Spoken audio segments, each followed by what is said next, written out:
哇，快看那边！五枚赤灵之精，天恒世家的嫡。Halo para penikmat film, berjumpa lagi di channel Analisis Movie. Pada video kali ini, Mimin akan membahas sebuah donghua yang berjudul Start Martial God Technique. Donghua ini bercerita mengenai perjalanan seorang pemuda yang ingin berencana untuk menjadi Dewa Agung, yang dimana dalam perjalanannya pemuda ini akan ditemani oleh dua orang gadis di sisinya. Daripada bikin penasaran, langsung saja yuk mari kita gaskan ke analisisnya.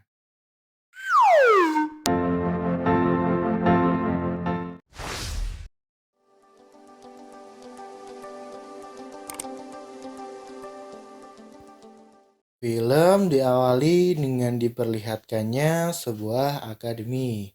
Di sini ditunjukkan ada beberapa murid dan seorang guru yang sedang mengajar. Guru itu menjelaskan tentang seni bela diri, yang dimana seni bela diri sendiri dibagi menjadi 3, yaitu seni bela diri naga, api, dan bintang. Nah, sang guru sendiri mempunyai seni bela diri naga, yang kemudian sang guru lalu menunjukkan kekuatannya.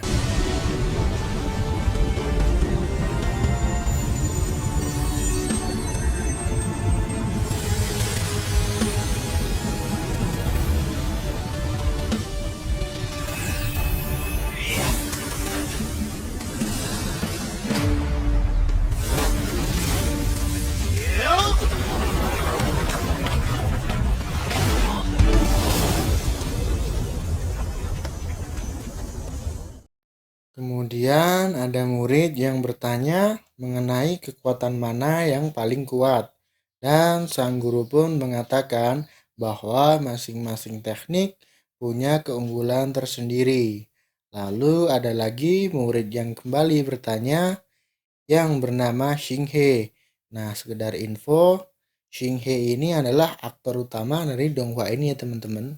Lanjut, Xinghe bertanya mengenai seni bela diri bintang, yang mana Xinghe ini adalah seorang praktisi bintang. Dan ternyata praktisi bintang mempunyai beberapa fungsi yang unik.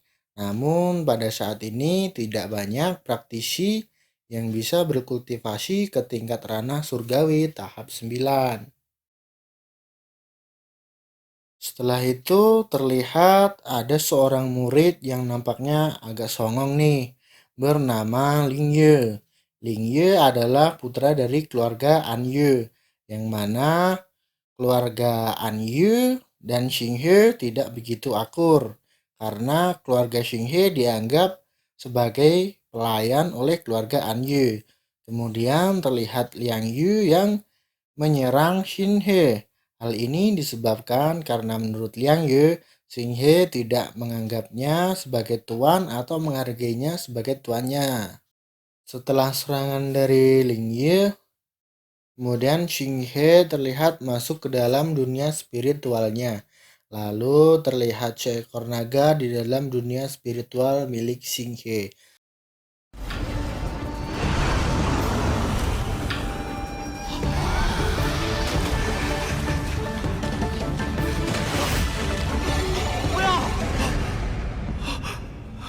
Setelah kembali sadar, Xing He dibantu oleh seorang gadis bernama Putri Shuyun. Guru pun datang dan menanyakan apa yang terjadi. Dan Xing He pun mengatakan bahwa ia hanya terjatuh. Tak lama ujian bakat pun akan segera dilaksanakan. Nah, flashback ke kejadian sebelumnya, terlihat kakek dan bibi Xing He dari keluarga Xing Yu didatangi oleh para prajurit dari keluarga An Yu untuk menagih pajak. Akan tetapi, keluarga Xing Yu yang belum punya cukup uang untuk membayar pajaknya, lantas para prajurit meminta bibi Xing He sebagai gantinya.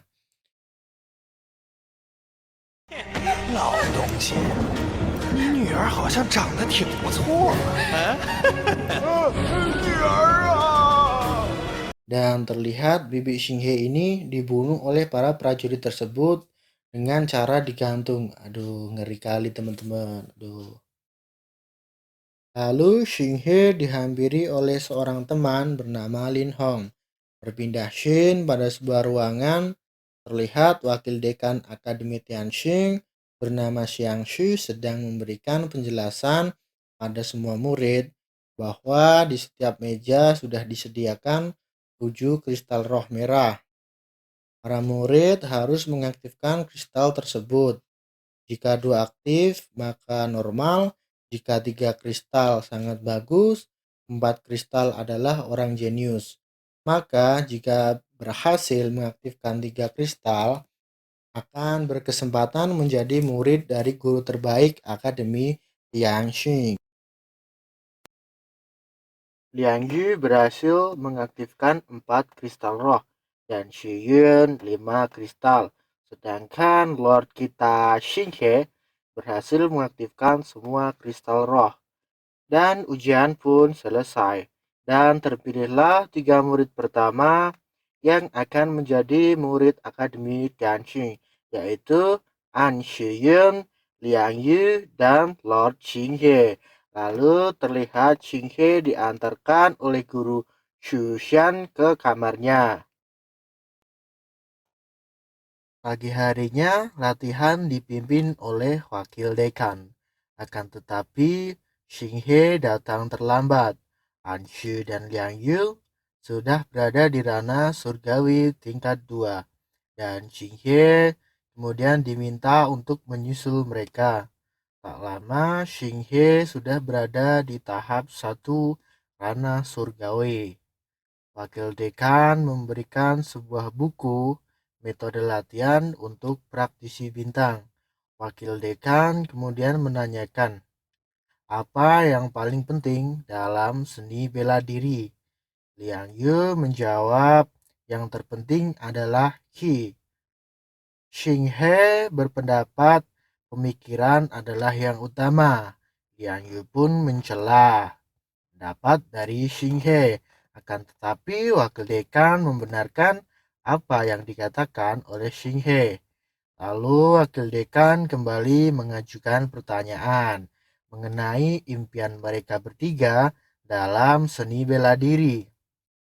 Liang Yu mengatakan bahwa ia ingin menjadi orang besar dan menjadi menteri pilar kekaisaran Zhou. Kemudian Anju mengatakan berlatih seni bela diri demi kebebasan. Lalu Lord Xinghe mengatakan bahwa ia tidak mempunyai cita-cita dan ia hanya ingin orang-orang dari keluarga Xingyu hidup lebih baik. Berpindah Sheng terlihat Xinghe yang sedang berkultivasi. Ia merasakan bahwa ia sudah berada di ranah surgawi tingkat 2. Ia heran mengapa kultivasinya bisa sangat cepat. Keesokan harinya ketiga murid tersebut kembali berlatih dan disediakan 3 boneka kayu untuk melihat kemampuan mereka bertiga. Anshu dan Ling Yu berhasil membuat bekas pukulan di kayu tersebut. Sedangkan Lord kita Xinghe berhasil membuat boneka kayu tersebut terpental dengan sekali pukulan. Xinghe kemudian diajak oleh wakil dekan yang akan mengajari Xinghe untuk mengontrol kekuatannya. 师尊，我有件事情不明白，丹田中感应出来的气一定会是针尖大小吗？为什么我感应出来的气好像足有拇指一般大小？丹田能够感应到的气。 Xian pun kembali berpindah pada kediaman Xinghe yang dihampiri oleh Anshu. Tanpa basa-basi dan babi bu, Anshu langsung menyerang Xinghe. Namun saat mereka bertarung, Xinghe tak sengaja merobek baju Anshu. Anshu pun marah dan bergegas pergi. Baru berjalan beberapa langkah, Anshu pun terjatuh dan terlihat ada bekas luka. Xinghe kemudian mengambilkan obat dan mengoleskan pada luka Anshu. Nah, sekedar info nih cuy, Xinghe ini adalah praktisi bintang, yang mana seorang praktisi bintang dapat menyembuhkan penyakit seseorang.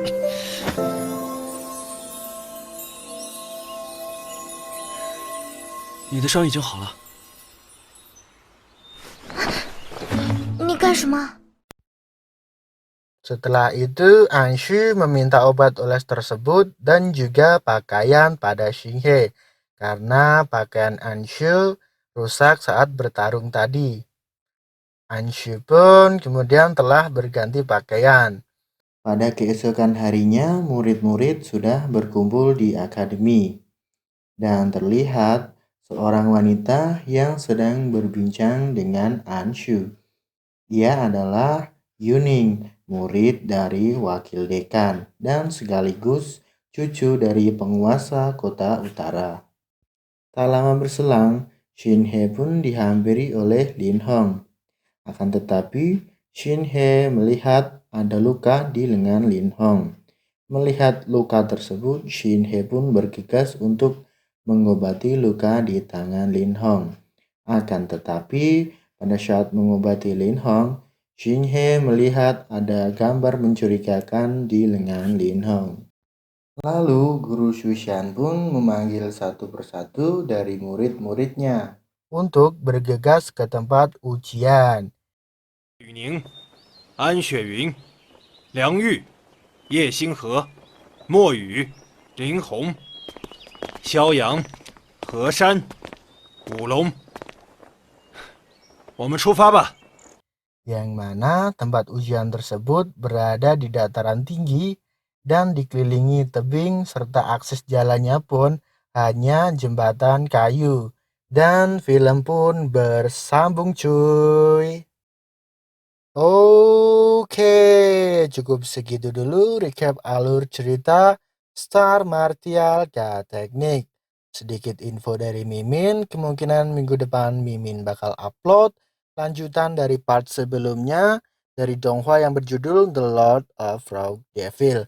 Bagi yang penasaran gimana kisah Lin Xiao selanjutnya, tungguin aja. Dan jangan lupa klik tombol like, subscribe, serta boleh di-share kepada teman-teman lainnya. Akhir kata, Mimin pamit undur diri. Wassalamualaikum warahmatullahi wabarakatuh. Tetap sehat pada kalian semua dan ciao.